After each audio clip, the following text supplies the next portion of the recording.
Excellent podcast with David Nichtern. I just want to address some of the rumors that have been flying around related to the major record deal Brendan Walsh and I just got with the music industry for our album, The UN Should Regulate the Internet to Protect the Children of the World. Number one, a lot of people have been accusing us of using subliminal messages in this album. This is not the case. We did not use any subliminal messages at all. It's just great rock and roll, and it's a hit album. And here's an extra special treat. Lord Magnus, the producer of this album, has given us permission to release the, what's it called? Single, that's it. Thank you, Lord Magnus. I forgot to mention Lord Magnus is in the studio with me now, and will be in the studio with me for every opening for the DTFH from now until eternity.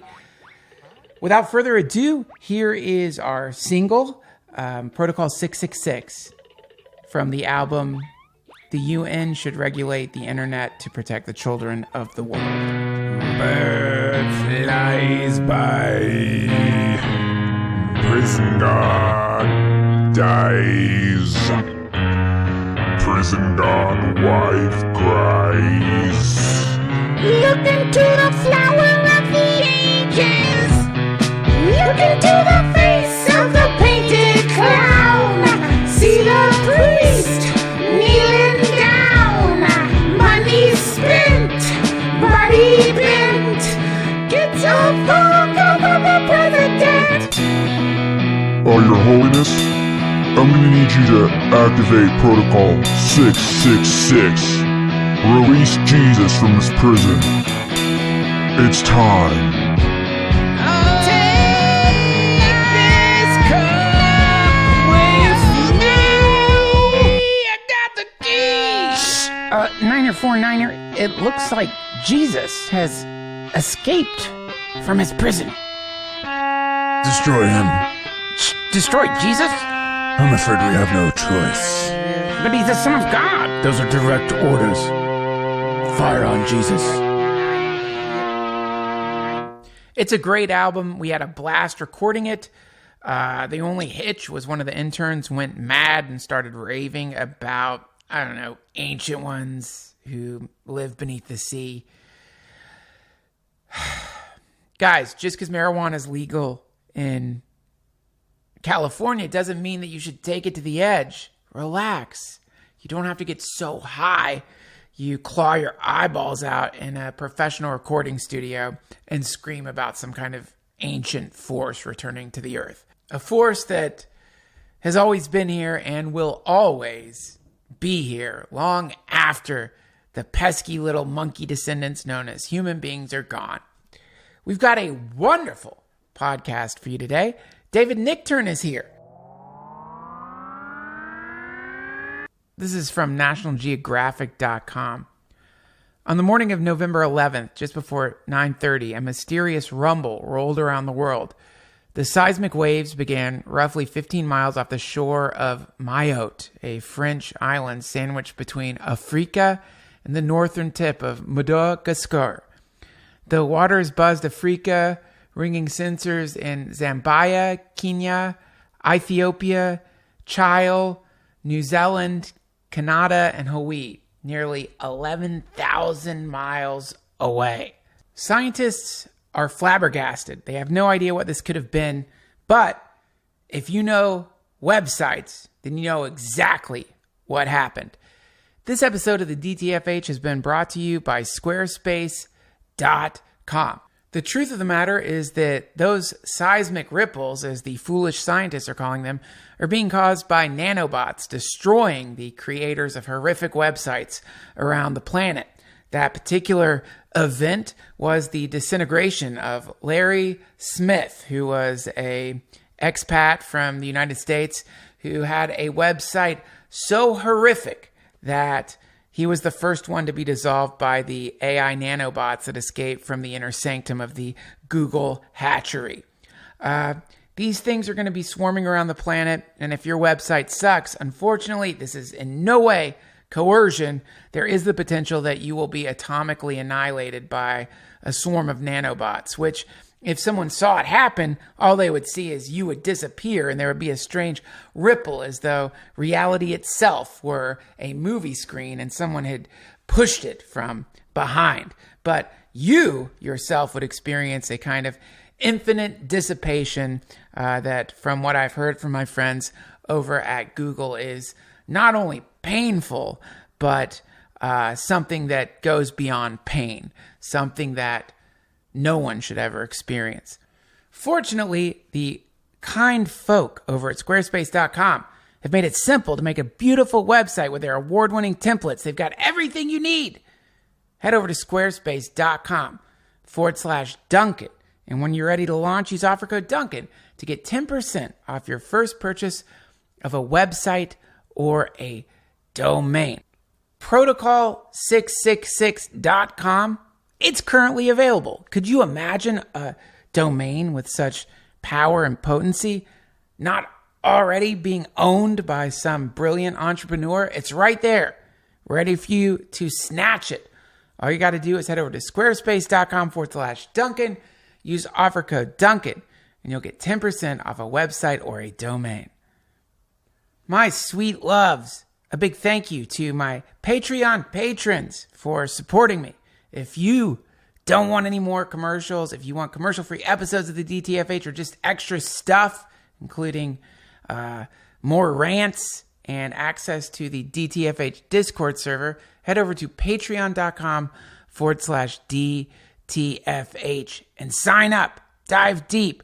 We also have a shop located at duncantrussell.com with t-shirts, posters, and stickers, including bumper stickers will soon be available for something that I feel very strongly about, and I'll talk about it more in another intro.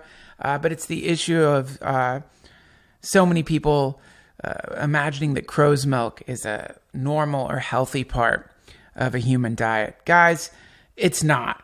These beautiful mother crows are flying with their massive milk-swollen breasts, and that's for their babies, not for your babies or your mouth, for example.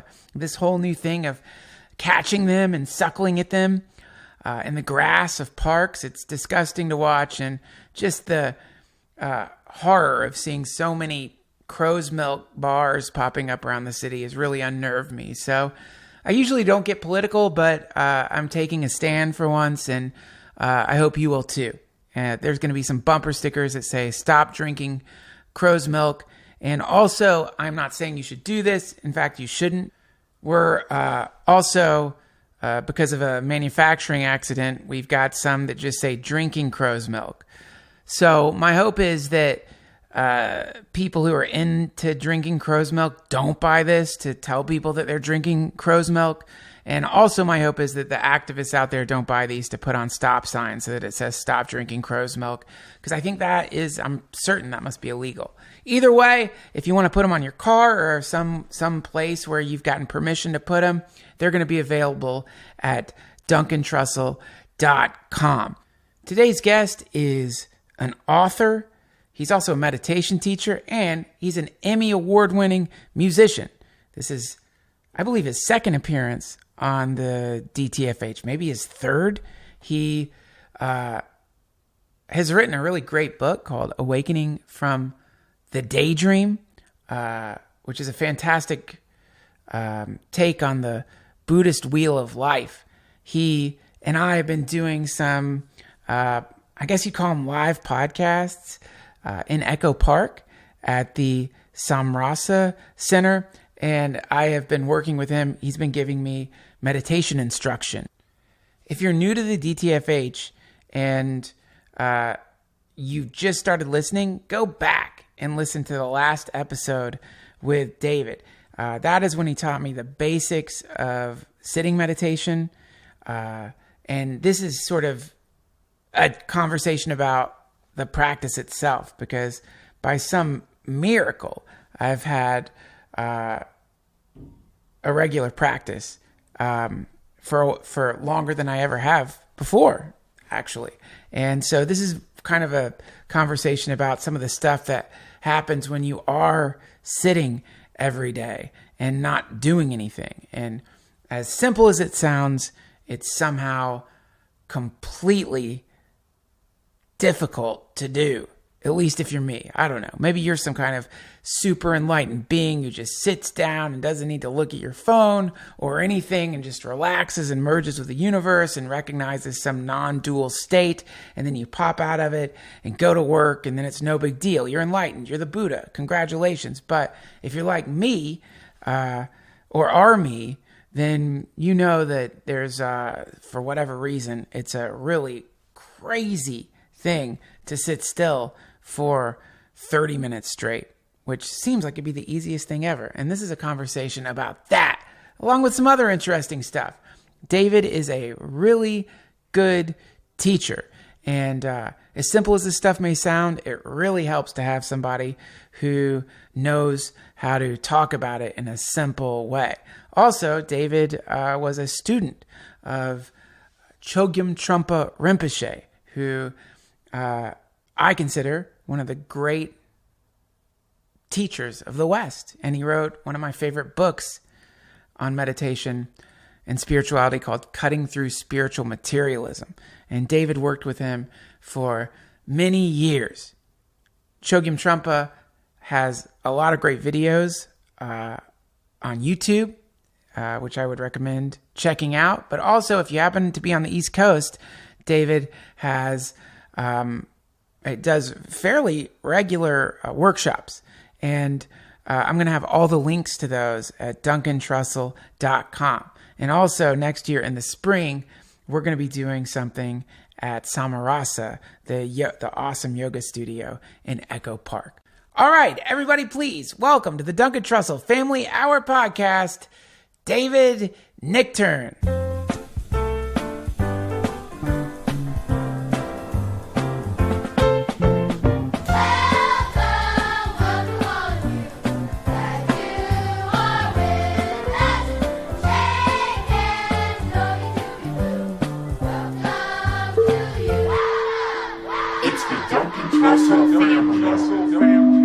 David, thank you so much for coming back on the show. It's a pleasure. It's great to see you. I've been working with you, so it's really cool. This is a good podcast because it's kind of a different time in the sense that I've been practicing now. And when I first recorded the interview with you, I was not really sitting, or I didn't really have any kind of meditation practice at all. So to me, this is a very special conversation because now we can actually talk about meditating instead of me speculating. Instead of speculation. Yeah, and sorry. This is It's meditation, not speculation. Right. And it's so, but this is, it's so much easier to talk about meditating than to meditate. I think it's the other way around. Really? Sort of, yeah, I do actually. Was it always like that for you? Well, I like talking, as you know, and I like talking about meditation. But it seems like meditation is just very reduced activity. So it should be easier. Right. That's why I said, was it always like that for you? Because... Well, no, there's the rub, though. It should be. I mean, if you look at it, if you were from another planet, you said, oh, that person's just sitting still and being quiet and just maybe breathing a little bit and being attentive. That should be easier. Yeah. Why is it harder? Yeah. Well, to me, that's the first, one of the interesting signs that you're doing something right. Because it seems to, just for fun, don't really believe this. But, it's fun to use little lenses. So it's fun to think if this were some kind of simulation and there were certain things in the simulation that had walls built around it where kinds of alarm systems went off when somebody started doing it, then meditation would definitely be one of those things. Because why in the world, just like what you're saying, why in the world would just sitting still for half an hour make it feel sometimes as though someone had just ignited your body after pouring kerosene all over it? Seems a little odd. It's fishy. Yeah, it's intriguing in any case. And when you see people settle in, I teach a lot of beginning students, So when you see somebody settle into sitting, you can almost see a sort of feeling of struggle about it. Yeah. Yeah, as opposed to just, this is, kind of open. Yeah. Yeah. Well, I mean, when I sit down for a nice night of watching 60 Minutes or whatever, Netflix, whatever, there is no feeling of like, boy, I hope my fucking mind doesn't go crazy here.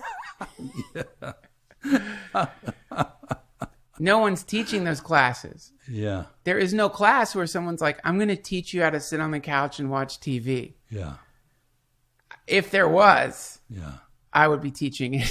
I'm pretty good at it. There's a lot of experts on that subject. Yeah. Yeah.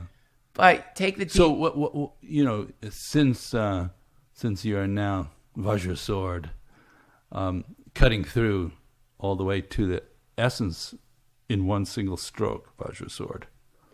Why is that? Why is it hard for people to sit down and be still? It's because it seems like there is some kind of layer or reality of pain that is difficult to face, I would say. That becomes more apparent in the stillness? Yeah, because you sort of, it's like, well, double-edged sword. How wonderful to realize that actually you're always in, I said it in the wrong direction. How terrible to realize that actually you're kind of always having some kind of pain. And that all your solutions to the problem were not really going to fix it. How wonderful to realize that all your solutions to the problem weren't really going to fix it, because in both. Well, but that's assuming anybody has acknowledged that there is a problem.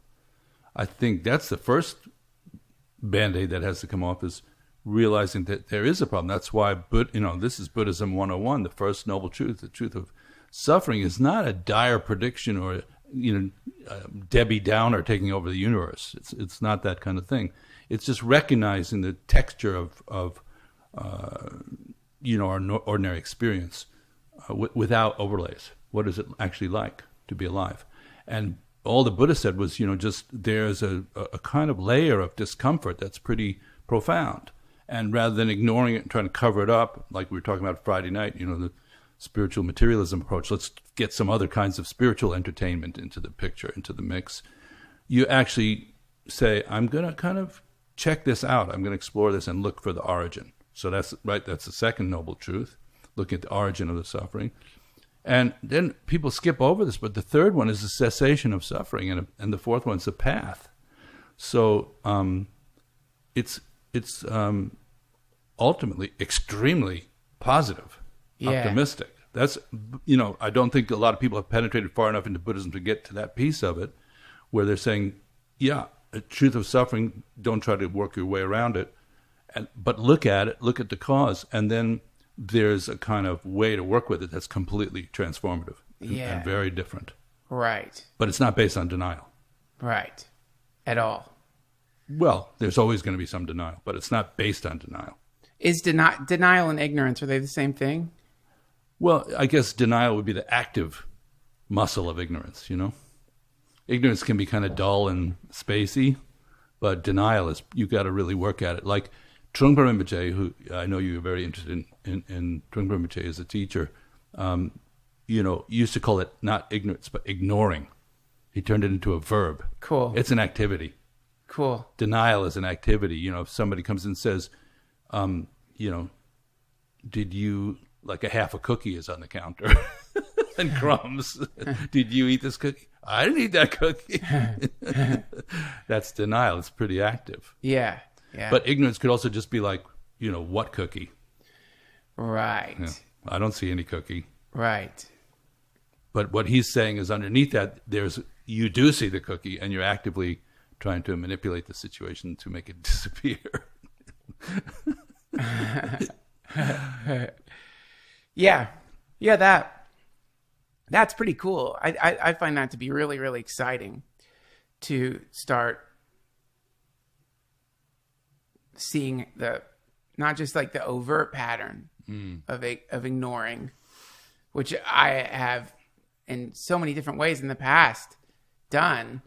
And it's caused a lot of fucking pain. Like the most overt example of it would be, I was just terrified of like going in and getting my scans to make sure that my cancer hadn't come back. Now this is terrifying, because you have to wait for results.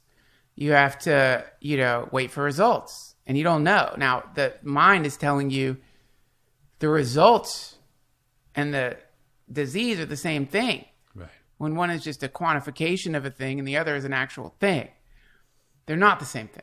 If you have it, you have it. Yeah. But there's a lot of superstition that can spring up. So I spent some time ignoring something I had to do. And so I went to this great doctor. And he's like, well, when was the last time you got your scans? And I'm like, well, I don't want that radiation from the x-rays in my chest. And he goes, oh, really? Well, the radiation from the x-rays isn't quite so bad.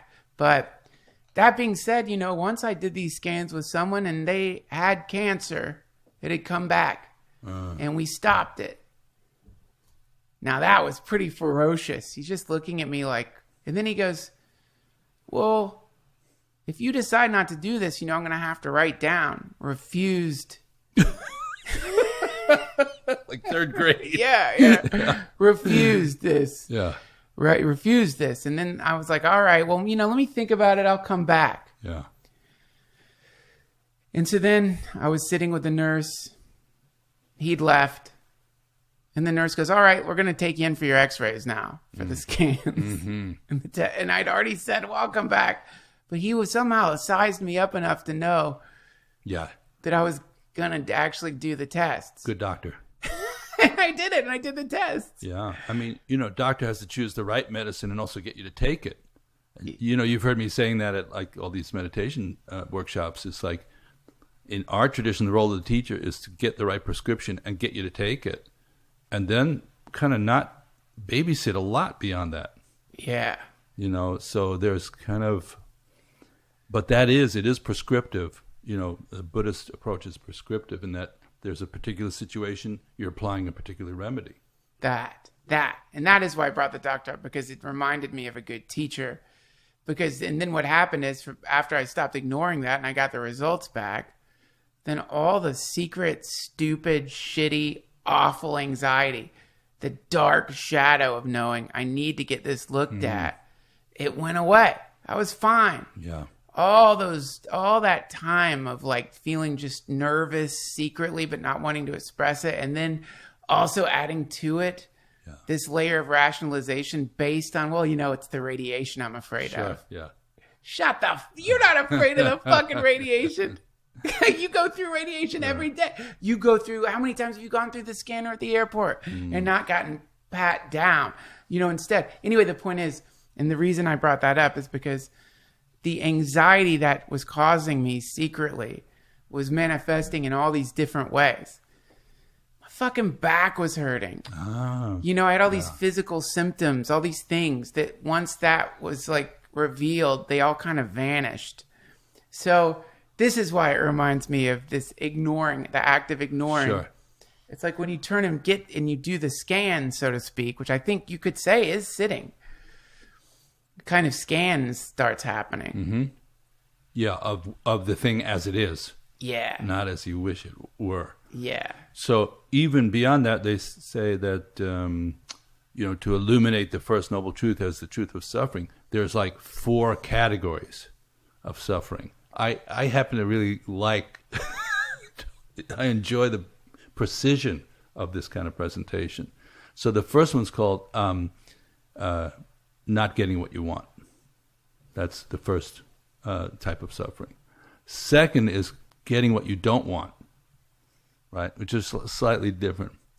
The third one is called the pain of alternation, which is you sort of get what you want and then you lose it and you get it. It's like sometimes use the metaphor of when you're starting a romance.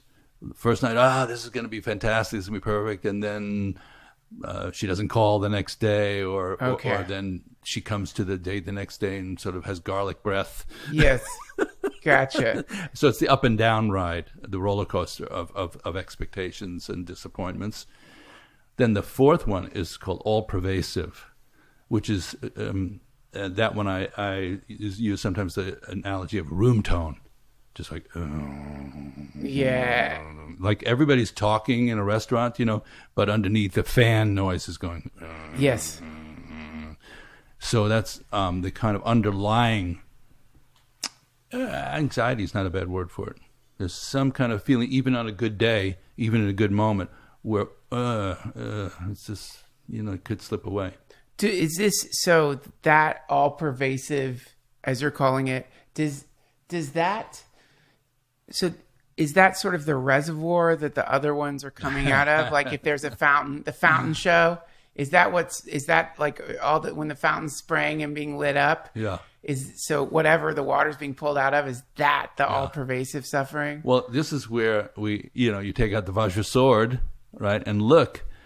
Instead of looking away from this part of experience, you look towards it, which is a very brave. That's what you did in your with your doctor. You said, instead of looking away from this experience, I'm going to look towards it and see what I'm dealing with here. And then a certain level, the pain was dispersed. Yeah. Which is the pain of ignorance or denial or actively trying to alter. So, of course, underlying your willingness to do that was you don't know what news is going to come. Oh, that's right. So that's a big mind that it can reside in a space in which you don't know what the news is going to be. That's right. Right? The Zen people, they call that not knowing, right? Yeah. And the advice is to reside there. Right. A little bit. Taste it a little more than we usually do. And it's funny because a lot of, it's like that thing where you turn on the lights when you're a kid and you were sure there were monsters in the room. So the light in that analogy is just awareness can kind of illuminate a situation and clarify. And then you don't at least have to have secondary, tertiary, quadutiary, whatever the next one is, fiduciary, douchebaggiary, different responses to it. You would have just dealt with what was happening. Right. Right? And you would have had to deal with it, as you did with the onset of the cancer in the first place. That's right. You had to deal with it. Right? Had to deal with it, even though I didn't want to. And even though like that doctor also was pretty great, because I was like, well, can I, when I found out about it, I was like, well, I've got this tour coming up. Do you think I could go on the tour and then like do the stuff? And he got this look in his face, simultaneous like surprise, and also like that look doctors have of like, Jesus Christ, man, I've got to deal with this every day. He looks at me and he goes, you have cancer. Oh, jeez. You can't go on tour, man. But the mind's scrambling. Sure. Let me like put it down. I can control. You can't. You have to deal with it now. It's here. The enemy's at the gate. You don't get to go make a fire and cook dinner and have your regular dinner and a glass of wine and go to bed. There's mobs in front of your house.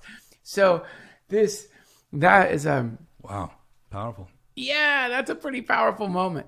But this, to sort of take it a little bit down or up, I don't know what direction, but there's a very disturbing TED Talk I saw, which is showing on YouTube. There's this popular type of video that kids are watching.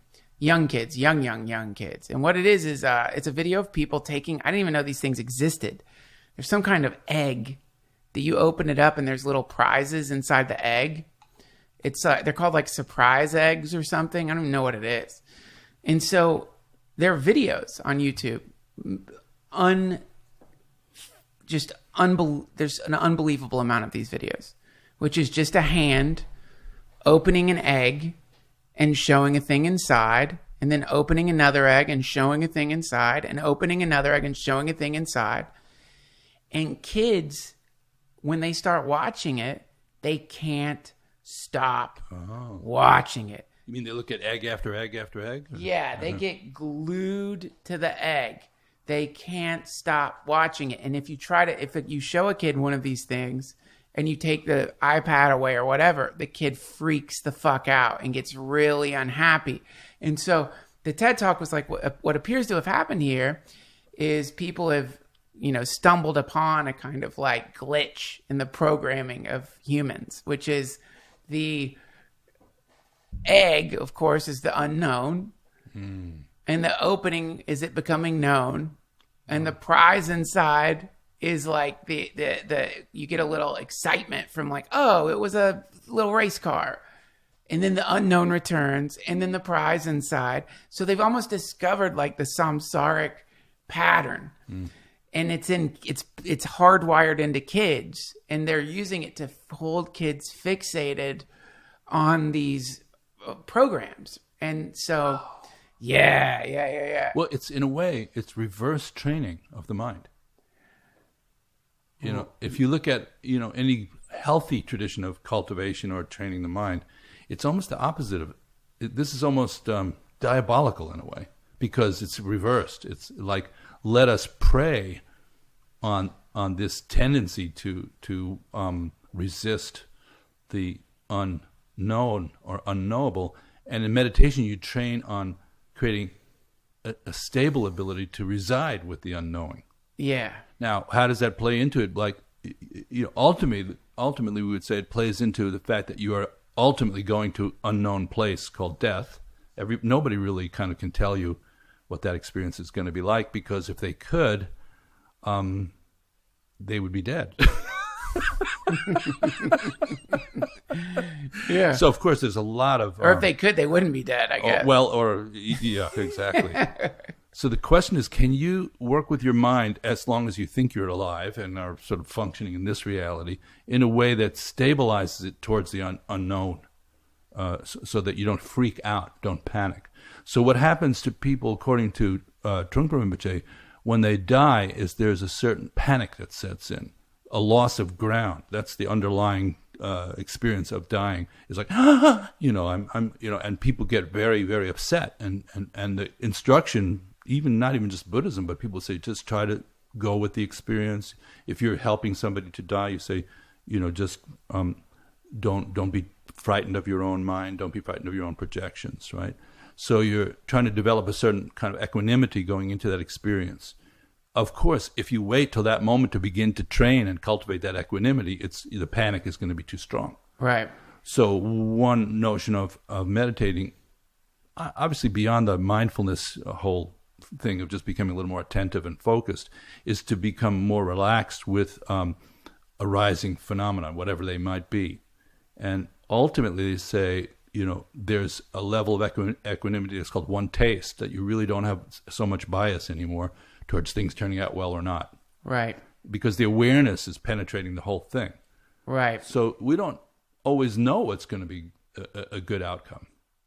Well, I mean, that to get into that specifically, this is actually the one of the great moments I've had working with you is this really cool realization of like, oh, okay, I get it now. No, I don't get it, but I get the bound. I get that I'm making eggs with my ignorance, and then within the egg, with your ignorance, ignorance. Oh God, within the egg is like, in the YouTube videos, what's cool is like at least within the egg there's like variety. Yeah. It's not every time they open the egg it's the same thing. Yeah. But in this case, I've noticed if I look back at my patterns in life, there's a thing of like, well, I'll imagine that this is not how it is. Mm-hmm. And that's the egg. And then somehow or another, the egg breaks. And then the thing inside the egg is usually, it's rotten. But it's the same kind of rotten that I've experienced over and over and over again. But when the rotten comes, I go, what the fuck? I can't even fucking believe this is that. Oh, what the fuck? Mm-hmm. How could it be? How could it be? And so weirdly hypnotized by the same cycle. Right? Yeah. That's the samsara, right? That's what is being described in the wheel of life. Yeah. Right? That. Just around and around and around. Yeah. Yeah. And then when you start looking now, with the practice, when you start sitting and you start watching the way that big egg video that you've been making in your own life is actually in your head in the form of your thoughts are constantly breaking open eggs, so to speak. There's this constant like, well, look at this. Yeah. Okay, well, but then look at that. Now look at this. What do you think of this one? This? Now that. Well, what about this? Oh, not that. This? Do you think this?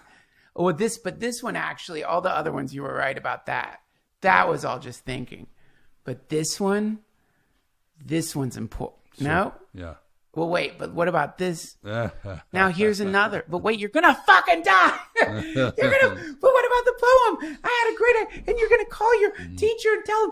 Or what about you're going to say it on the podcast? It's so important. You're important. This isn't this, and look at that. And you realize it's just a variety of these awful egg videos.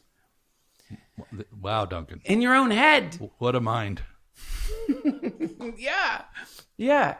What a mind. And so that is one of those moments where you realize not only am I doing this in the big way by like imagining that there isn't going to be a moment where an egg breaks. Yeah. But then when the egg breaks, I act just as surprised as I did the first time the egg broke. So with you unsheathing your vajra sword and looking, with prajna, insight, clarity into the. Oh, I'm sorry. Will you tell people what that means? I don't think they might not know what vajra means, or they. It's kind of my current nickname for you, blazing vajra sword. So vajra means indestructible. Indestructible. It's like what was the one in Crouching Tiger, Hidden Dragon? The green. There was that one special sword. It's tough steel. It's cosmic metal. It's not based on ordinary logic, right? It's real penetrating insight, the ability to look at something, ask what is really going on here. So that's called prajna, right? We've talked a lot about that. Maybe people out there have heard that word. It means discernment, or the ability to discriminate and see a situation clearly. So the sword metaphor is that it has the holder of that kind of intelligence is symbolized by holding a two-edged sword that's called the sword of prajna. And it has two sharp edges because it has the ability to cut through delusion. It really sees, like just what you're just doing now, the egg, it sees the egg dilemma the way it is. That's the outer edge. And then the inner edge is cutting through any kind of sense of building up the observer into some kind of solid entity who's so proud of himself for being so clever. Yeah. And that gets cut by the second blade. And then you have the emptiness coming out of that. The experience of shunyata, or emptiness, is liberated or revealed by the prajna sword. So in just a playful way, I mean, there's obviously... I'm nobody special to give anybody some kind of name, but it's a nickname from my point of view, is vajra sword, because that's what you do. That's your mind has that natural kind of capacity to penetrate into situations and try to separate out what's true, what's false, what's based on some kind of created reality, what's unconstructed. That's what the prajna part is doing. So that's the sword image. The vajra is that it's really a high level metal that is, transcends worldly, just like it could cover knowing the difference between a Phillips head screwdriver and a flathead screwdriver. That's prajna too, but that's called ordinary prajna. But the higher prajna is really sort of seeing the nature of the mind more clearly, the nature of the emotions, the nature of the reality that you're in. So the prajna sword, or the vajra sword, is prajna in a sort of immutable form. And then the blazing part is you just got a lot of fucking energy. I mean, really, everybody out there knows Duncan. It's like, I don't see him yawning or napping that much. That's the blazing part. It's just a kind of sense of fiery energy. So that's my just affectionate nickname for you. Thank you. Yeah, that's all that is. Got it. Yeah. Well, to get back to the egg thing, Yeah. the and the YouTube video. Was that clear? Yes, thank you. Okay. I love it. So that's a cool moment, I think, when you realize like there's a little bit of a relief, I think, when you realize like, oh, I've just been like essentially creating these idiotic egg videos in my own mind for my entire life. And there is a great sense of like, oh, there's something that really is because it's sort of like if you start looking at the moment of suspense when the egg's gonna open, when the egg opens, the feeling you get when it's time for another egg, the sort of like the come down from the egg opening high, down to what many people call boredom. Yeah, and now you're bored. You're experiencing this kind of weird sense of itchiness. Yeah. I got to go find another egg. Remember, we talked about the two kinds of boredom. Remember that? Yeah, but I'd love for you to talk about it again. Well, and because perhaps people out there are not familiar, but one of the great things about Trungpa Rinpoche as a teacher, and who I'm talking about is Chogyam Trungpa Rinpoche, who was a great Tibetan and a very important Tibetan teacher who came to the United States in 1970, and passed away about 18 years later. But there was an intense period of him transmitting a lot of classical Tibetan Buddhist teachings and some innovative ones in those 18 years. And I was fortunate enough to meet him in 1970 when he got off the boat, so to speak.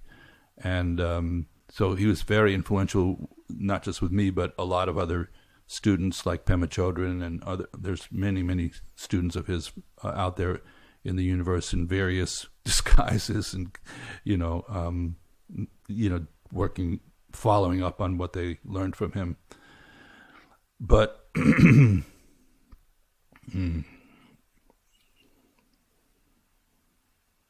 he had a sequence of phrases that I've been I think I've used the analogy with you of an old 45 record, the kind with those little plastic hubs in the middle, and you used to play them on a little turntable. Yeah.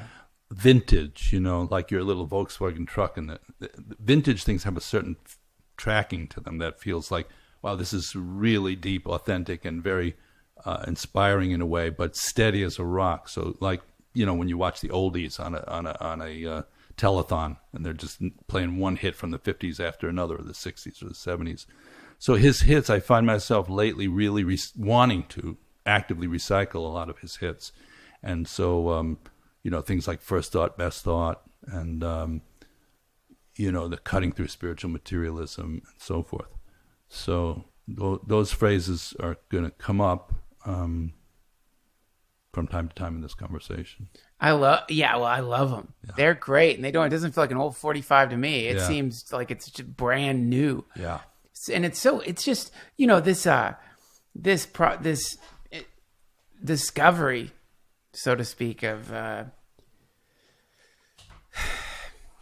this tendency to recreate some kind of ridiculous situation over and over and over again is exhausting. Yeah. It's exhausting. Eventually it becomes exhausting. At first it's not exhausting. Some people really love it. They love, I think... It's addictive. It's addictive, yeah. In the original sense of the word, it's compelling. Yeah. And that thing is one of my friends talks about this in the sense that sometimes you'll run into people who are complainers. And they'll come to you, and if they're a skilled complainer, they'll come to you with within their complaint is this implied idea that maybe you could help them. It activates a part of your brain that wants to help. Mm-hmm. And so then what ends up happening is you get caught in this person's field because you hear this complaint and you think, oh, well, maybe this and this and this and that and that and that. And you start doing this ridiculous dance together, which is the, what in I think psychology is known as the rescue fantasy. Well, and here again, I'm going to just lay a couple of the phrases on, from the classic phrases. Trungpa Rinpoche also coined the phrase idiot compassion. Yeah. Which is what you're describing. You get involved with a codependent dance with somebody that doesn't help them and doesn't actually help you either. And both of you end up feeling depleted. That's it. Yeah, so that's idiot compassion, which is a gem. But the one that we were really talking about before, the boredom, because that's a great... Oh, yeah, I forgot about that, the boredom. That's a great point of departure for, I think, people who are out there trying to meditate, which is more and more people are trying to meditate and trying to learn about it in a way that, makes sense with the way they live and is helpful. But one of the helpful things, and when you said when some of that activity dies down a little bit, the compulsive activity, the egg opening activity, what you experience is what we would normally call boredom, because there's just less going on, or you're chasing it less. But he called that hot boredom, because it's really, as you said, closer to irritation or frustration or restlessness. Yeah. When most people say they're bored, they mean I'm restless, because they haven't really gotten bored yet. They haven't settled in and gone, there's not much happening, and I'm okay with that. Right. Because that's real boredom. Is that boredom? I wouldn't even call that boredom. I call that tranquility. Boredom feels like it's got resistance in it. But the hot boredom, that's why I'm saying we use that word to, but it has a certain amount of antsiness or restlessness or frustration in it. But when you sit, everybody out there, if you're doing your meditation practice, try to be happy when you experience hot boredom and go, I'm making progress here. I'm going to keep going. And then there's another gateway there, which he called cool boredom, which is a little more that, as you said, the tranquility or the spaciousness of the non-compulsive activity you start to feel that texture. And sometimes I've said to people, it's like English people used to be. Right. It's just kind of, have a nice cup of tea. Yeah. Oh, okay. Just, where's the eggs? Well, we have some toast, We don't have any eggs. We have some toast. So there's a kind of settling in, and then if you abide with that and stay there, then they say the dawn of spaciousness opens, a real tranquility. But it's not based on suppression or repression at all. It's very wakeful. That's right. the difference. So I just wanted to follow through on that thought, because you really nailed that, and I wanted to keep going with that. That's cool. See, I love that, because that's one of the things I think I didn't know or I hadn't considered. One, and you said it. I remember the first. I think I was describing like, Jesus. It's just when I sit, it's just a mess. I might feel terrible. It's crazy. I don't like. And you said that's in you. Mm. So I hadn't even somehow through all of this that hadn't dawned on me. Like, wait. Oh yeah, that's right. That's not like it's not as though why is it when I sit still, my entire being is acting as though I'm sitting in the middle of a forest fire or something? Why is my mind reacting to this with like you got it? There's shit to be done here, friend. Mm-hmm. There's no time for whatever the fuck this thing is. I don't know. It's an interesting thing to realize. Oh, okay, this is actually, I guess, kind of like the air in my balloon.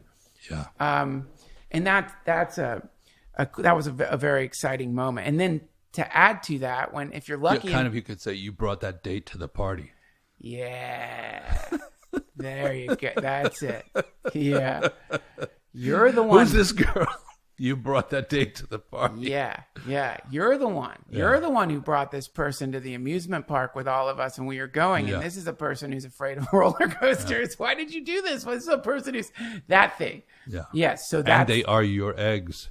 That's right. It's another form of egg. So that's another point, Duncan, is that it's not a tragedy. I mean, it's probably closer to a comedy, but maybe, that's why comedy sometimes tripwires some of these kind of insights, because there's something funny about it. Yes. That why would you create that reality? Yeah. Just habit. That's what we say. It's just habit. There's no pernicious bottom line in it.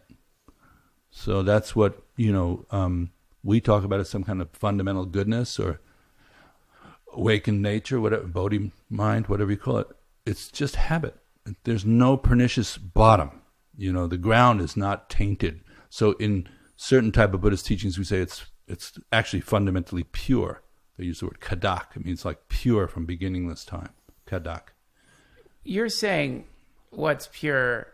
The ground is not a pernicious ground or dark matter. It's just space. Got it. And we, the way that talk about it sometimes is we just get too active in that space and start to create a lot of stuff, and then it begins to double back on us and haunt us. Feedback loops. Yeah, feedback loops. Yeah. Yeah. So the antidote is not to do more; it's to do less. Right. And a lot of people are looking in our culture, well, what can I do about this? So they want to either layer a nice sugary thing on top of it or have some kind of invasive procedures, like have the meditation become some kind of intensifying of the drama. But really a big part of it is just allowing enough room for the thing to unravel itself. This, one of my synths is this wonderful thing called an echophone. And I can remember the relief when I realized I could actually just turn down the echoes and the feedback loops would stop. There's something so terrifying when a feedback loop starts happening and it just gets louder and louder and louder and louder and crazier. And then it can blow your speakers. Yeah. And certainly so the solution in that is not to start screaming into the microphone like, holy fucking shit, because that's just going to go, holy fucking shit. You actually do have to reduce, if you could, you don't even have to stop the echoes. If you could just reduce it just a little bit, then the feedback loop will go away. And now you just have an echo. And now you start messing around with that. And then the echo gets reduced. And then you start getting, what's it called? Slapback or something. You start getting this weird, it's still confusing. And then if you keep rolling that back a little bit, then suddenly it's just your voice. And now there's no echo. So what's the essential instruction there embedded in what you just said?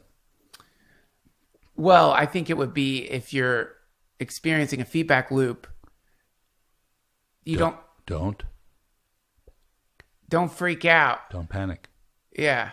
I didn't want to say don't panic. The reason there was a hesitation there was only because it's like I'm thinking of The Hitchhiker's Guide to the Galaxy. It's so cheesy, but I did love that book growing up when I was a kid. Why is there a panic button in it?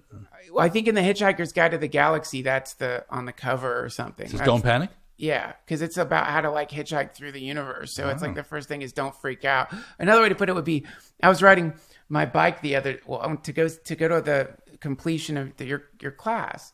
I was riding my bike. And my shoelace got stuck in the pedal. And this is I've been using these very heavy things about this practice is so important because when you're sitting with your dying parents. But also it's really great when your fucking shoelace gets stuck in your pedal.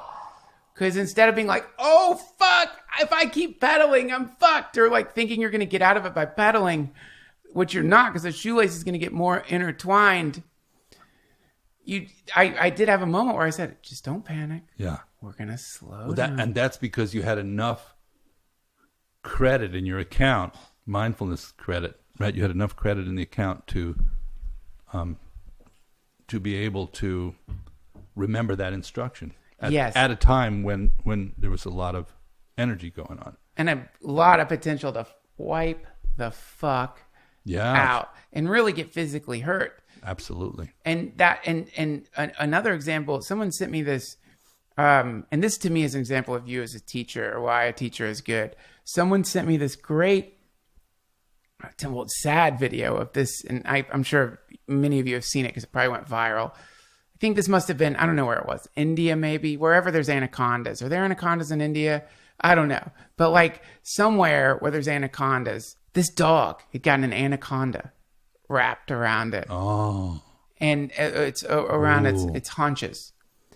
And it sounds so familiar. What's that? The feeling of that. Oh my. Well, what was interesting is watching the dog and the people who are hitting the anaconda with machetes to get it off the dog. Wow. So what the dog did, which was fantastic, is the dog just relaxed. The dog, people were commenting, that dog just thinks this is a game, but they don't understand. Those are not dog people. Because when the dog was panting, right, showing anxiety, the dog was yelping, and the dog was not struggling. It relaxed. If the dog had been struggling on top of the anaconda, it would have tightened faster, but also would have made it really more difficult for the people with the machetes to cut the anaconda off the dog. The dog's only job was to relax. It just needed to relax. It had to stay as calm as possible so the people with machetes could get this snake off of it. Wow, what a powerful metaphor. Yeah. I mean, obviously it actually happened, right? And and the dog was saved. Now, here's a couple of thoughts in our ongoing dialogue. Nobody was thinking about the anaconda.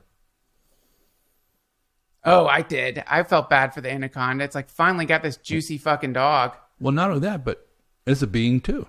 Yeah. And all he was doing was having a sandwich for lunch from its point of view. That's right. So, it would have been a really powerful thing to have tried to... Did they kill the anaconda? There's no other choice. Well, there was a choice between the dog and the anaconda, which is kind of interesting. That was just, anyhow, I just had that thought. And the second one was, so at a moment, well, really, I identify personally with that story because I think a lot of times I feel like that anaconda is wrapping itself around you, whether it's oncoming situations, difficult situations, sickness, death. It's like it's going to tighten around you at some point and squeeze the life out of you. I really have that ability to kind of relate to that as a primary and serious metaphor. But here's the thing that, again, because this show is a little bit of an oldies of Trump Rinpoche, because you asked me in the beginning, you seem to want to meet him. Yes, I do. And so therefore I'm trying to act as a kind of a tube or a conduit for that, to happen in some form or another. And these I'm playing his hit records, and sort of as a way of saying, wow, just like we were listening to Thelonious Monk before, listen to the music's still there, the words are still there. So I was having a time like that in my life. I was the dog, anaconda was a situation, and I felt like I'm going down, this is not working. And I met with him, and he just said, and this is called pith instruction, it was a very simple instruction. He said, don't panic when things are going bad. But there was a second half to it. Don't relax when they're going well. That is not one you'll hear too often, but it points towards that sort of equanimity of not trying to attach too much to what we perceive as the superficial outcome of a situation. Yeah, you got that check in the mail. But 3 days later, the government shows up and says, you owe us twice as much as that anyhow. So he's saying don't kind of bliss out in a way, even in situations. It doesn't mean be negative or be uptight. It just means don't give into the extremes in that way. So, and what is the mitigating factor is awareness, that you stay awake, and you don't attach to any experience that's happening any kind of superior importance. And that is the mind of the Buddhas. I feel confident saying that there's a kind of equanimity mind that I've seen over and over again in great teachers. They're not in a freak out mode. Even things are, troublesome. And even to the extent of I'm going to push it further and say there's even a quality of delight, humor, appreciation of when things get particularly weird. Yeah. It's just our incessant desire to create a larger and larger comfort zone that's really causing us to be crazier than we need to be. So as things unfold, like, for example, we have a political situation unfolding, panic is not going to help any of us. No. And I was on the plane with a woman who was coming out here to replant. They found out how to clone. I don't know how she ended up in the seat next to me in the airplane, and we were talking. They found out how to clone redwood trees. And they were going to plant a whole bunch of new redwood trees in California. That's why she was coming out here. Wow. And just by chance. And there was just a feeling of working around the obstacle. Sometimes you can't go head on into an obstacle.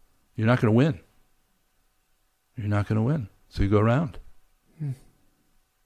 Going head on. But if you're going to go head on into an obstacle, you need to actually go head on into the obstacle.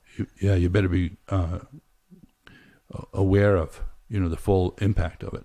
Yeah. Yeah. In a strange way, I think there would be something sort of refreshing about people going head on into the obstacle, because then you would see, if nothing else, like a lot of heroic martyrs being, torn to shreds by whatever the obstacle was. For example, the thing that gets used over and over again is those tanks. The guy in the Tiananmen Square. Yeah. Standing there. I don't think they showed the people who got run over by the tanks. That would be worth looking at too. Yeah. But that attitude, that kind of like that, that type of activism where the Like man, Gandhi, yeah. right? Is the essence of that. Yeah. He's standing there and he's not screaming and Yeah. he's standing there and he's not gesticulating. He's standing there and he doesn't have someone filming him that he's aware of. He didn't station someone off to the side to film him. He's standing there and he's in his suit. The implication is, either I just got off work or I respect this moment enough to put on a suit. Yeah. But I'm also willing to be completely flattened by a tank. And probably I don't know what happened to him. Do we know? Did he go to jail? I don't know, but I'd say that if I was in Vegas and I had to guess what happened to someone like that, Not it wasn't great. Yeah. So he decided in that moment, all right, well, this life was okay, but there are bigger things here. So I'm gonna resist in a way. And because he did that, that image is being talked about now. It's reverberating through time in video form, story form. It's an inspiration. It's a teaching. What's the Flower Sutra? How does that go? The Flower Sutra. Have you heard this? I don't even know if it's real or not. I'm not sure what. Some sutra in Buddhism where the Buddha just holds up a flower. Yeah. No words. Yeah, but that's after a certain amount of exchange.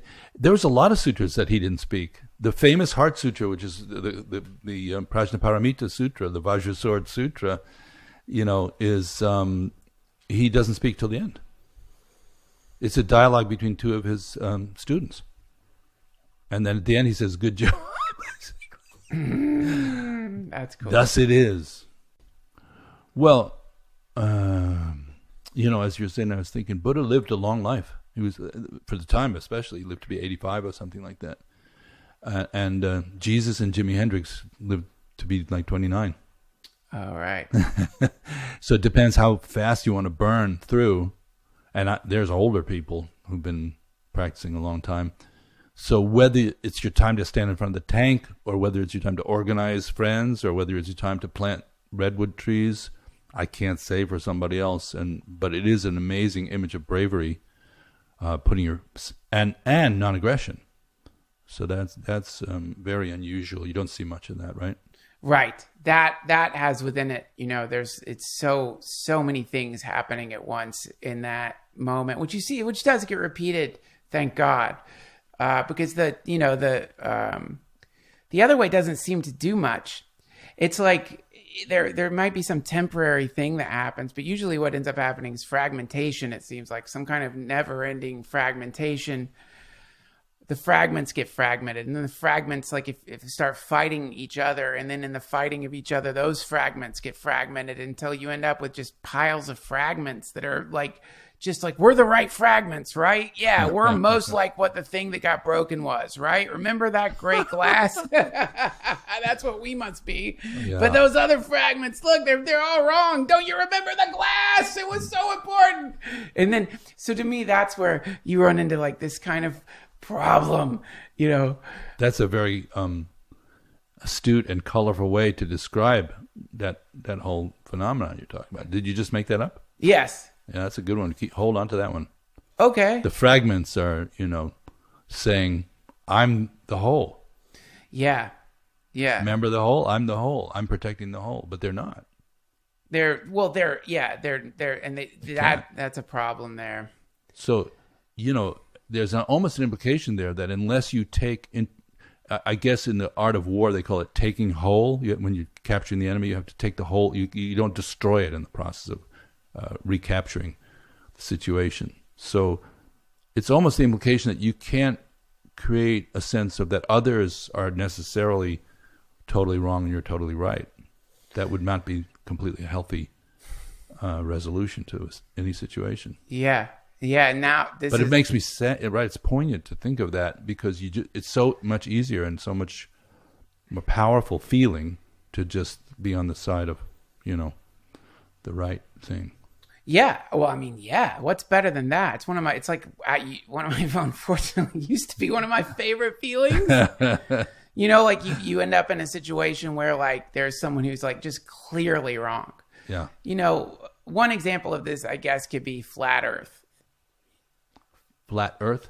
Yeah. There's people who are passionate about the fact that the Earth is flat. Yeah. They believe the Earth's flat. And so this is actually a really wonderful moment. I was getting a massage from a flat earther, and she was. You mean to this day they think that? Yes. Still now. Oh yeah, it's a whole thing. It was a whole movement. Wow. So I was getting a massage from a flat earther, and she was telling me the Earth's flat. And I was starting, as she's giving the massage, that part of you that's like, well, I'm going to be right here. I'm going to go fucking Neil deGrasse Tyson on this masseuse while I'm getting the massage. I'm going to get into this like real like argument with her. Like, how can you even think the Earth's flat? Like, do you really believe that? But then as she's describing her evidence for the Earth being flat, I realized that my understanding of math, geography, cosmology was so limited that I couldn't actually come up with a reason that the Earth wasn't flat. It was a funny moment because I knew I was right. The Earth is round. How could they possibly think that? Well, it all goes down to What's the premise? The premise would be how do you like? I could say to you, how do you know that you have a brain? How do you know you have a brain? It's similar to flat Earth theory, which is like unless you have gone into surgery and held a mirror up yourself to see your own brain, those people have brains.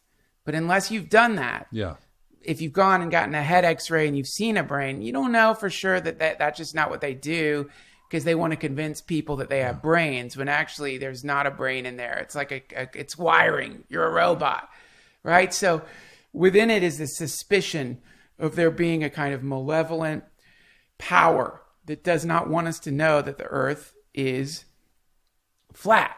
If we knew the Earth was flat, then and especially depending on the type of, I love this stuff. It's like evolving mythologies.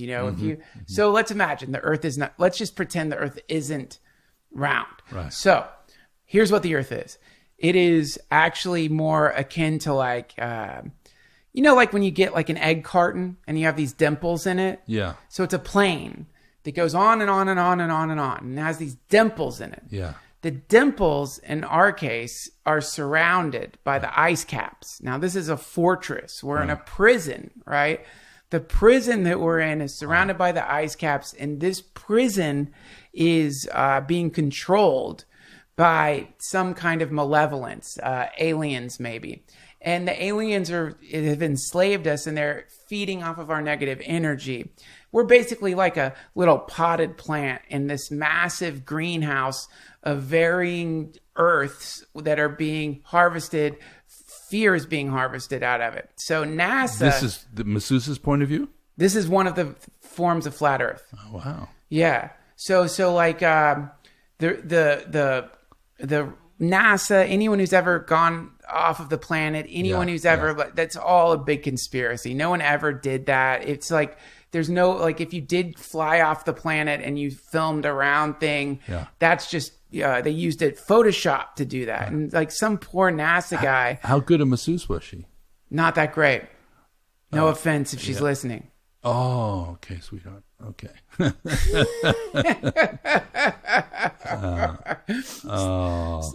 So anyway, within there is like the problem of, if someone's living in a distorted reality, because the idea is like, okay, let's imagine that I could at that moment, if I could take the masseuse, it just happens that I actually own a rocket ship. And I'm like, you know what? Lucky for you, I'm about to do an orbit around the planet. I'm going to take you in my rocket ship and I'm going to show you the Earth is round. So we go up into the rocket ship, and we're looking out the window, and look, see, it's round. Right. She will think that's not actually a real window. Well, and then she'll become suspicious of you and your motivation and your, why are you joining the conspiracy to confound her exactly point of view? this is what we were talking about after the boredom part. This is where you run into the people who are actually not really interested in there being any kind of shift within or some kind of actual help or some kind of actual change. They don't want that. What they want to do is they want to sing a very specific type of song. And the song goes something along the lines of, this life sucks. Oh my God. I can't believe how bad it is. Everything always goes wrong. I cannot believe how bad it is. And everything goes wrong. And then people come and they hear that song and they go, let me help you. I know a way. Let me help you. Here's a way. And then they go, what's your way? And then, but then you realize like, they don't give a fuck about your way or being, they like to sing this song of sorrow. That's actually what they're into right now, is singing the song of sorrow. But they do enjoy a chorus where people come and sing a song of joy to try to help them maybe sing a different song. And this is, I think, one of the problems you can run into. Well, the interesting thing, among others, about what you're talking about here is if you feel you want to connect with people, do you basically have that feeling in your life? Like, I'd like to connect with people, and you're moved by them and you want to be as helpful as possible and, as much as you're able. Yes. Then you get into, and this is what we spent the weekend. We did a teacher training here at Samarasa Center out in Echo Park. And this is training the teachers. One thing we say is, first of all, self-assessing is an important part of the process. You look at yourself and kind of get an accurate handle on where you're off the mark or on the mark, and that there's no point in anything other than but real straightforward honesty about doing and humbleness in doing that process. Then when you're working with other people, which is what we were doing this weekend, is how do you teach somebody else to meditate, is we talk about first listening, hear what they say. Second, look at them. Actually see what they look like. Third one is feeling how does it feel to feel the feeling that they're generating, and then respond. So that's a kind of like a maybe diffusing some hair trigger reactivity kind of thing, because now your goal is to help people. So that's become the difference. Your intention is to put some energy and effort into being helpful to them, which is a switch. Usually just you see, what could they do for me? So that's a kind of a switch. Then we have what in the traditional Buddhist teachings they call the four karmas, which is, let's say you do all that, but now you want to respond skillfully in a way that's actually helpful to that person. Of course, that is art of communication, and empathy is not just feeling it, but now you have to, so what's the skillful response? So we have four of those, and the first one is called pacifying, just giving it space, helping to calm the situation down, not adding gasoline to a fire, Then the second one is called enriching, which means sometimes all the problem is coming from a lack of self-esteem and self-worth. So you can help people to just feel better about themselves. It's with generosity, of spirit. Then the third one's called magnetizing. These are all the traditional translations. Magnetizing is including or decreasing the alienation. A lot of people feel alienated. They're isolated. They're separated. So you draw them in. You allow them to join. Sometimes somebody join. Welcome to the human race. Yes, it's that. Yeah, and it could be even seductive. It could be something about your humor, something about your point of view, something about your way that is playful that draws them in. And only the fourth one is the kind of direct confrontation, or it's called destroying action.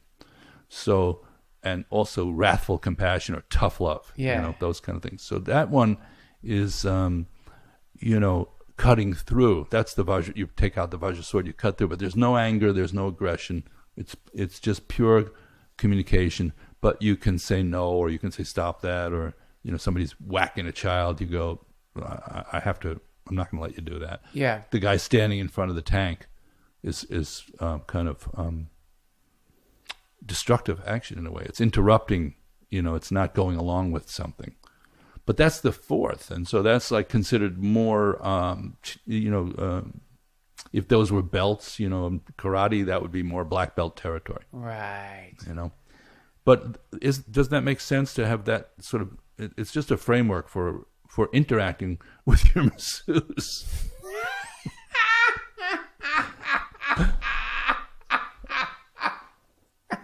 I mean, because, and the other thing I just want to add is like that, one of the great teachers in the classical Indian Buddhist tradition was Atisha. And this guy was really about trying to codify ways that you could be more compassionate. So there's a lot of details that I won't go into. But he developed these slogans that people memorize and recite or just bring up in a situation. So Atisha had a pretty deep practice. And you've seen this in people. They're really practiced, and they're steady, and they're more compassionate, and they're more able to hold space for all kinds of things to come up and down. And so he got invited to go to Tibet. And he's one of the people who actually, we talk about Tibetan Buddhism as if it was always there. It wasn't always there. Before the 8th century AD, this version of Buddhism didn't exist in Tibet. And he and one or two other teachers went up and actually transformed created the whole platform for Tibetan Buddhism. So he's one of those guys. But when they invited him to Tibet, and it wasn't just like taking a plane. It took like 3 months to get there or whatever. Yeah. It's a big deal. The hermit kingdom. Yeah, and who knows, if you're going to make it or whatever. So he was invited to come and spread the Dharma there, and he went, I'm not going to be able to. I'm working on perfecting my patience, and I heard the Tibetan people are really nice and they're really easygoing and really well mannered, and I won't be able to practice my patience there. Wow! So he thought this is going to be screwed up, So he had. This is a classic, famous story, but he had a Bengali kid who was his chaiwala, his tea boy, and the kid was obnoxious and kind of rebellious and irritating, annoying. He said, "I know, I'll take him with me." So, and the joke is that there were plenty of irritating people there. Anyhow, there was no problem actually, but we call that the tea boy. When that person gets under your skin and irritates you, cool. it's the actual opportunity, if you're a crazy Buddhist, to practice patience or compassion. So funny. So we use that phrase. You can say, "Oh, this person was my tea boy today." Well, now you can call it a kettlebell. Kettlebell? Yeah, because people, tea kettles and people work out with kettlebells. That's my kettlebell. Yeah, she sounds interesting, that train. And you sound interesting that you would have such a conversation with somebody, Weren't you concerned at all about getting massaged and having some relaxation for yourself? To me, it was, you can get massages all the time. But to be in a conversation with someone who passionately believed the earth was flat, that was a rare experience. In a weird way, it was like I have this person for an hour to like get into this cool chat about the earth being flat. And it was fun because that is a great, I love that theory a lot. And I think that all those theories are actually people who are waking up. Because what's happening is they're getting a sense, I don't think this is quite real. But then the way that that's translating for them is, oh, the earth must be flat. That must be it. And then the other cool thing about flat earth theory is there's a boundary, the ice caps that are keeping them from experiencing shunyata, absolute spaciousness, right? So there's the other piece of it, which is there's this feeling where they think, man, how wonderful would it be if I could just start going north and keep going north without having to repeat myself by going around a planet. I could just keep going and going into uncharted, unmapped territory, things that are past boundaries, because a map depends on there being boundaries. And so there's even within it a kind of sense of like wanting to wake up, gain realization, or become the true self. So it kind of reminds me of like when somebody... It's a sad idea that I've heard from the Hare Krishnas, which is like, a heroin addict wakes up with full amnesia, still addicted to heroin, but doesn't know that heroin is the thing that's going to fix the problem. So there's just this vast hunger, this vast need, this sickness. That's Hungry ghost, right? The hungry yeah, ghost, right? yeah. They want something, but they don't know what it is. But we all know how that feels. Yeah, I think Everybody knows that's, how that feels. Yeah. That's the seat of it. You know, you go, I know that feeling. So you would rather play with your vajra sword than get a rub down. I mean, can't they happen at the same time? It's a more expensive. Oh, that's very high level It's a more stuff. expensive massage. No, but no, that's a different topic. But that's interesting that your mind was very active in that space where you could have just got, whatever she's into, my shoulder is feeling great right now. So I wonder if she was a great masseuse and a flat earth person, like if you would have had to lean more towards one experience than the other. Yeah, I'm looking for the great massage, but I'm like you a little bit that way. Yeah. Oh, you think that's what's happening, huh? But that's the vajra sword. It's like you want to enter a conversation rather than control it. That's right. Right? That's right. That's the sword. That's what the prajna is. You want to enter the conversation rather than controlling it. We're going to pause for a second because some people are here, but Okay. I have a question for you after that. Okay. The vajra sword, the sword, and the idea of gentleness within that. Sometimes with you and other people who are teachers, I have a sense of anxiety, kind of, because I do have a feeling like there's a potential to get cut here, and I don't know if I want to be cut, and I don't mean cut in a bad way either. I mean, you could say like a surgeon's using a vajra sword when they're using the scalpel to cut out disease or to open someone up. And there's this feeling of like, shit, man. There's this. I also have friends who are not what you would call spiritual teachers, but if you get around them, they're just going to say the truth. Now, it might not be the truth. It might be their own truth according to their frame of reference. Yet still, there's the chance to get cut. And there was no aggression behind it at all. When a kid looks at you and it's like, wow, look at your bald spot. The kid might really, truly be fascinated by the bald spot. There's no aggression there. There's no sense of like, I'm going to hurt you. What's hurting is the fact that you didn't want to you've been ignoring this thing or that. And they're showing you the thing that you've been ignoring, and the pain you're experiencing isn't pain being caused by necessarily them cutting you as much as the pain of them opening you up to a thing that was already there. So in some way or another, isn't it maybe a little, for some people, just being around a person? I was thinking like, man, I would be terrified to spend 10 minutes with Chogyam Trungpa Rinpoche. I would be afraid. There would be a sense of like trepidation, even though I would be very excited about it and I wouldn't care if there was any pain that originated from it. I'd be grateful for that pain because from working with you and reading his writings, I have absolute trust. So whatever the fucking thing was that was hurting, there would be a sense of like, oh wow, this is. Yeah, I didn't need that anyhow. Yeah. But maybe some people there isn't time. But remember the 4 karmas. That's why we had that conversation. The 4 skillful actions. So the use of the sword is the 4th one. And personally, myself, when I'm teaching, I rarely use it. But a sword's a sword. Well, good swordsmen, they say they don't have to take it out of the sheath.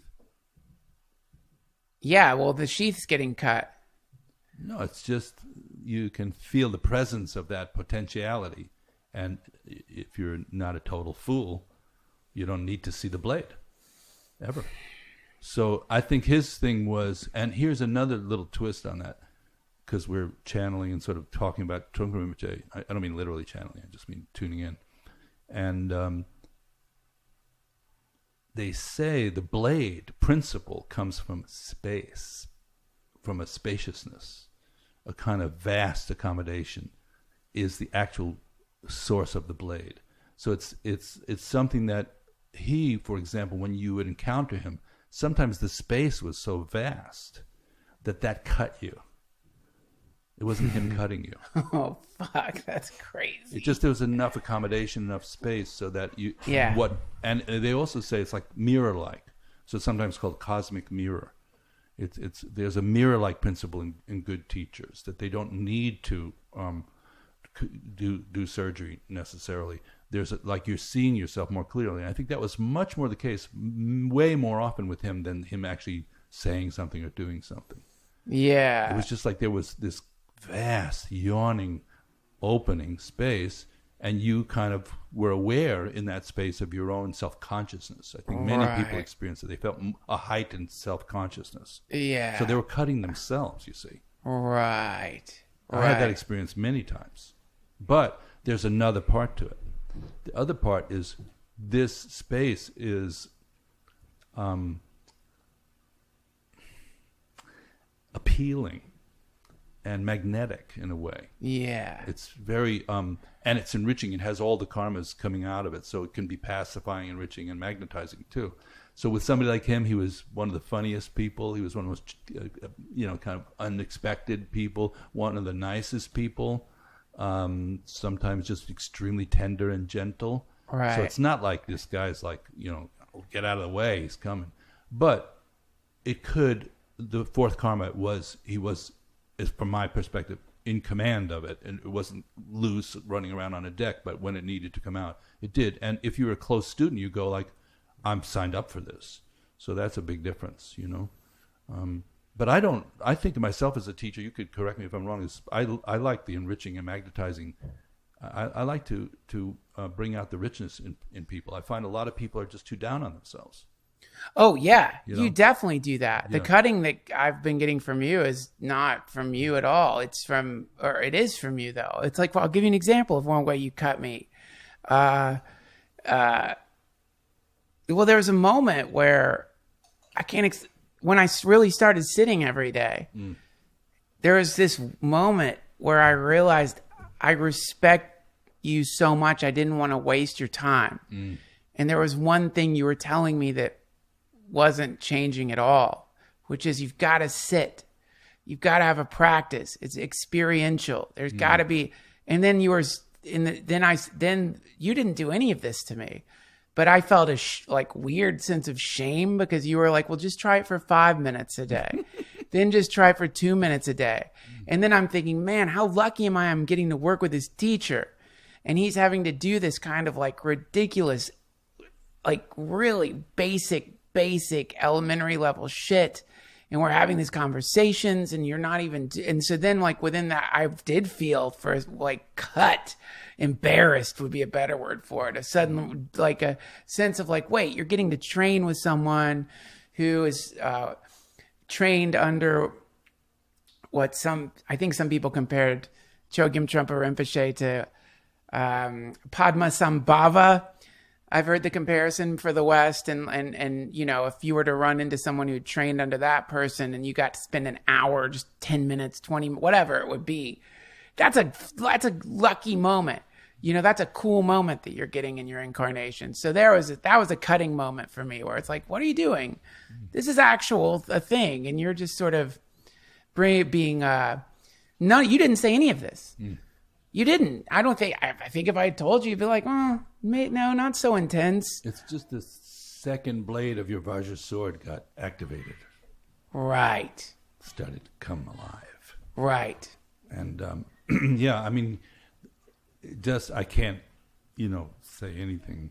It's very traditional in our tradition to say the teacher was so much more advanced and developed than the student. But in this case, I actually mean it. Couldn't hold a candle to him as any kind of communicator or teacher. And he was a major force in that way. But, the activation of that. There's nothing we can do about sorry about the background noise, you guys. It's just like I tried to time this out in a way that there would be quiet. Is it coming through the mics? It might a little bit. I just wanted to address it in case people heard it. So keep going. I apologize. It just like from my point of view, I just want to encourage your practice. It's not good or bad. It's not like, if you don't do this, I'm going to stop talking to you or something like that. No. That would never happen. No, I didn't. And there wasn't any sense of that at all. Like I didn't get that feeling of there being a threat or anything. It was just more of a feeling of like, if somebody was giving me something, like let's imagine like someone came over to your house. Yeah, I get it. And started playing violin. Yeah. And you were looking at your phone. Yeah. That wouldn't be cool. That would be a lame thing to do. Yeah. It would be, and the person, they might just love playing the violin. They just enjoy playing violin. You're looking at your phone or not. They're not like, oh, they don't appreciate my music. They just love to play the violin. But you're like, wow, it'd be really better. I'm going to enjoy this a lot more if I was like listening. Yeah. That. It's good to know what you're working with as in terms of self-assessing as a practitioner, which I am and you are. We're both sort of trying to be cultivating some kind of good qualities through some variation of the Buddhist teachings or other teachings. So that makes you a practitioner, right? As opposed to just a kind of, let's just get through life and get to the end of it. You're looking at the life as an opportunity to cultivate. Yes. Right. So for me personally, my biggest inspiration right now is the Bodhisattva path, patience, generosity, compassion. Yeah, I think those are really about the right target for me personally. Yeah. So when I see the Bodhisattva energy in the great teachers, that the fact that they're so patient with people, that they have sort of unlimited energy for working with people, they don't give up on people. Yeah. That I find that, frankly, personally, much more inspiring than any kind of magical display you could imagine. Yeah. Yeah. That's way better. Well, I'm just saying that's what I feel. I mean, who cares if Personal everyone, thing. if like there's people learn how to fly, but they're all assholes. Flying assholes. You're just flying around. Fuck you. I can fly. Look at me. I can fly. Fuck you. Fuck you. Look at you down there on the ground. I can fucking fly. Look at you. Who cares? Flying assholes. Flying assholes. From Uranus. That's the title. I mean, truly, this is a thing where it's like, I don't care if someone is telepathic. Yeah. I don't care if somebody... Well, the thing is, though, those are called Siddhis, right? We've talked about it. Yeah. They come. They can come. And they can visit a little while. And you go, oh, I was particularly intuitive in that situation. You knew something that you didn't... there was this psychic in California who used to... I don't know if she's still around, Helen Palmer. She was quite famous. And she wrote a book called Intuition Training, which is quite interesting. And she said, it's knowing without knowing how you know. That's how she defined intuition. Wow. Knowing without knowing how you know. Wow. And that comes, that we all have like moments of that. You go, you feel particularly in sync with something, or you know what somebody's about to say, or, you feel coordinated. That comes, and it's a tricky thing. You just go, let it come and go. I mean, but there's no arguing about the idea that patience, like becoming a patient person, a less aggressive person, is a real deep cultivation. You don't cultivate intuition actually, other than removing your thick, heavy, self-serving version of reality. That's is one way to become more intuitive. Yeah. It'll come naturally. You just made me think of the guy who taught me how to swim. I still remember him, Percy. Yeah. His name was Percy. He as he was teaching me to swim, I was really scared of drowning. And so after he taught you to swim, as he was, because he's taking you into the deep end, and you're a little kid. Yeah. And I remember he had all these tricks. Yeah. So as he was teaching me how to swim, he would do this ridiculous thing where he would take his hands and squirt water in my face, just squirt water, and he would make jokes about that. But as a kid, it was really funny to watch, and it would make me laugh in the midst of this very important swimming lesson. Yeah. To me, that's all the cities. It's like little tricks that you could do that like Percy was doing. So when I say I don't really care, I don't mean it like it's cool. Yeah. It's certainly the water thing made me laugh as a kid. And anytime I've seen demonstrations of authentic telepathy, clairvoyance, precognition, whatever you want to call it, it's it's amazing. Like the adult version of me is like, what the fuck? This is real. How is this even possible?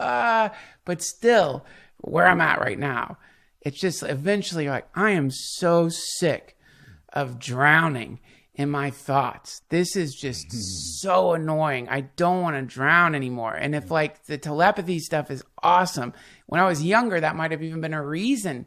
And I actually might have rather learned how to do water tricks than learn how to swim. But I would much rather learn how to swim than to do like tricks in the water. You know, that kind of stuff is cool though. And I respect all the people who are good at it. Wow. Amazing. Well, as we've talked about, and maybe this is a good way to end our conversation, at least in the Buddhist tradition, we offer any kind of benefit, any kind of ripening, any kind of merit, they call it, that comes from our practice. We immediately offer that out to others. It's called the dedication of merit, or the four immeasurables. May all beings have happiness and cause of happiness. May all beings be free from suffering and cause of suffering. May all beings take joy in the happiness of others. May all beings may all beings dwell in equanimity, free from attachment, aversion, ignorance. But that's how you finish. So that's how you start, and that's how you finish. So if a siddhi comes, you can just offer it, that way. If you become too fascinated with it or too self-centered around it, it's probably better to let it go. What a wonderful podcast. Thank you so much, David. Thank you for teaching me the